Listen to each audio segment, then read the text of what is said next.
You've already been exposed to propaganda today. Not the obvious kind. Not a dictator on a screen shouting slogans. The modern version is invisible. It lives in your newsfeed, your search results, your favorite podcasts, and by the time you recognize it, it's already shaped what you believe. These are the 7 most dangerous propaganda techniques ever developed, and every single one of them is being used right now. Chapter 1.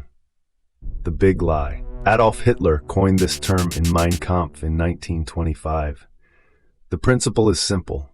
Tell a lie so massive, so outrageous that no one would believe anyone could fabricate it. Joseph Goebbels perfected it. He understood that people fact-check small claims but accept enormous ones because the alternative, that someone would lie on that scale, is too disturbing to contemplate. Modern examples are everywhere. The tobacco industry spent 40 years claiming cigarettes didn't cause cancer.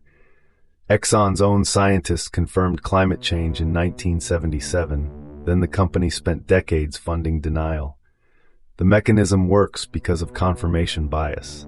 Once a big lie takes hold, people actively seek information that confirms it and reject evidence that contradicts it. Psychologist Daniel Kahneman demonstrated that the human brain defaults to believing.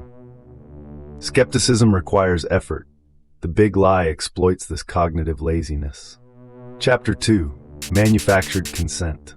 Noam Chomsky and Edward Herman published their propaganda model in 1988. They argued that mass media in democratic societies functions as a propaganda system, not through censorship, but through 5 filters. Ownership. The media is owned by a handful of corporations. Advertising. Revenue comes from advertisers, not readers, which shapes editorial priorities. Sourcing. Journalists depend on government and corporate sources for information. Flak.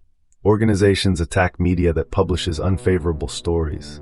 Anti-communism, now replaced by anti-terrorism or anti-extremism, as an ideological control mechanism. The result is not a conspiracy. It's a structural system that naturally produces content favorable to power. A study by the University of Michigan found that corrections to misinformation actually reinforced the original false belief in 30% of subjects. They called it the backfire effect. The consent you think you freely gave was manufactured before you even knew the question. Chapter 3. The Weapon of Fear. Fear is the most powerful motivator in human psychology. The amygdala processes threats 60 milliseconds faster than rational thought. Politicians have known this for centuries. Richard Nixon won the 1968 election on a law and order platform during a period when violent crime was actually declining in most cities. The war on terror after September 11th created a permanent state of fear that justified surveillance, wars, and the erosion of civil liberties. Neuroscientist Joseph Ledoux demonstrated that fear memories are essentially permanent. They can be suppressed but never fully erased. The fear appeal works in 3 steps. First, present a terrifying threat. Second, make the audience feel vulnerable. Third, offer a solution that requires surrendering something.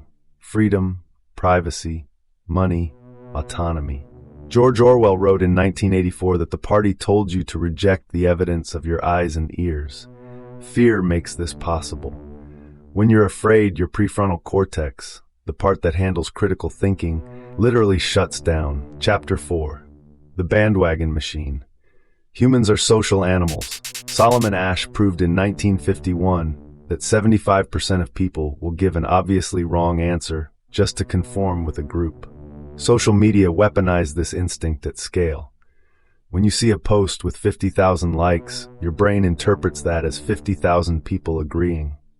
Astroturfing, the creation of fake grassroots movements, generates artificial social proof.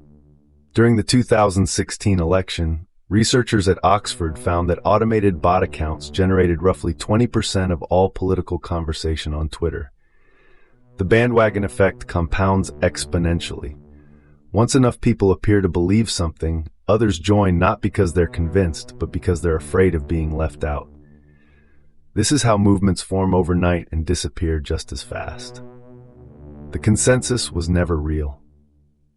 Chapter 5. Whataboutism. The Soviet Union perfected this technique during the Cold War. When accused of human rights abuses, Soviet officials would respond with, "And what about your treatment of Black Americans?" The deflection was brilliant. It never denied the accusation. It simply redirected attention. Today, whataboutism dominates political discourse. Every scandal is met with "what about" when the other side did something similar. The technique works because it exploits a genuine cognitive bias called moral equivalence. The brain naturally compares situations, and once you're comparing, you've already stopped evaluating the original claim. Whataboutism doesn't win arguments. It prevents arguments from happening at all. It replaces analysis with infinite deflection. And in a media environment where attention is the scarcest resource, deflection is victory. Chapter 6. Repeat until true. The illusory truth effect, discovered by Hasher, Goldstein, and Topino in 1977, demonstrated that people rate repeated statements as more true than new ones, regardless of their actual accuracy. This is the scientific basis of every propaganda campaign in history. Goebbels said it explicitly. Repeat a lie often enough and it becomes truth. Modern algorithms amplify this to an unprecedented degree. If you search for Flat Earth on YouTube, the recommendation engine will serve you increasingly extreme content. Not because it believes the Earth is flat, but because engagement drives ad revenue. The repetition happens automatically, at scale, 24 hours a day. A study at Vanderbilt University found that even when people were explicitly told a statement was false, they still rated it as more credible after repeated exposure. Your brain literally cannot resist this effect. Knowing about it helps, but it doesn't make you immune. Chapter 7. Emotional transfer. This is the subtlest technique. Attach an emotion to an unrelated idea and the brain will permanently associate them. Coca-Cola doesn't sell sugar water. It sells happiness. Military recruitment doesn't sell combat. It sells belonging and purpose. Political campaigns don't sell policy. They sell hope or fear. Neuroscientist Antonio Damasio proved that humans cannot make decisions without emotion. Patients with damage to emotional brain regions couldn't choose between options even when they understood them rationally. Every piece of propaganda you've ever encountered used emotional transfer. The flag, the anthem, the smiling family, the crying child. None of these are arguments. They are emotions disguised as arguments, and they work. 7 techniques. All of them active right now, in your newsfeed, your government, your advertising, your social media. The question isn't whether you've been exposed, you have. The question is whether you can recognize it fast enough to think for yourself. Subscribe. We expose the systems designed to control your mind. Every week. No exceptions.